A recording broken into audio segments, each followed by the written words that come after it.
The deal struck by Gillard and the big miners has ended a tax battle that had raged for months and helped kill off an already wounded Prime Minister. But as the government clears the decks for an election, the opposition and the smaller mining companies are still in the trenches and are vowing to fight on. Connor Duffy reports. The government remains fully committed to a resource super profits tax. I am deeply, profoundly hostile to the idea of a great big new tax. Weaken mining, you weaken the country. But that's exactly what the government's new super tax is doing. And I'm pleased to report to the Australian people that today we have a breakthrough agreement. The tax battle that helped topple a Prime Minister and had some of the biggest companies in the world in open warfare with the Australian government is over.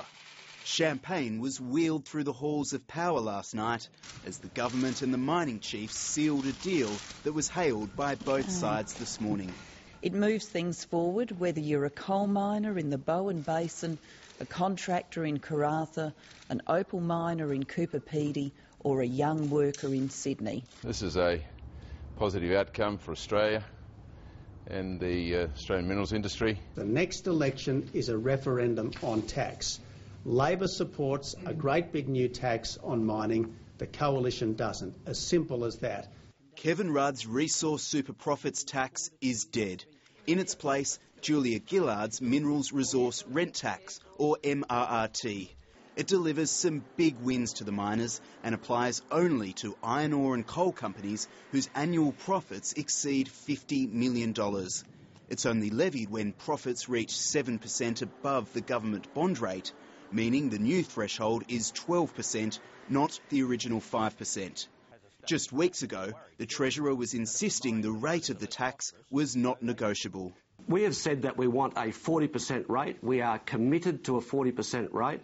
Today, that rate was lowered to 30%, though the Minerals Council has advised its members that when other concessions are included, the effective tax rate is nearer to 20%.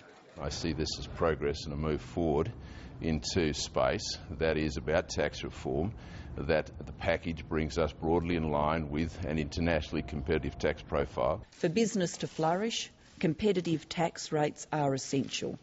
It's also essential we have stable and coherent government. The Petroleum Resources Rent Tax will also be extended to all onshore oil and gas projects, including coal seam gas. All up, the compromise has a hefty price tag, $1.5 billion, though when it kicks in 2012, it'll still net the government $10.5 billion in the first 2 years. Plans for a company tax cut have been reduced from 2% to 1%, meaning the rate will hit 29 cents in 2013.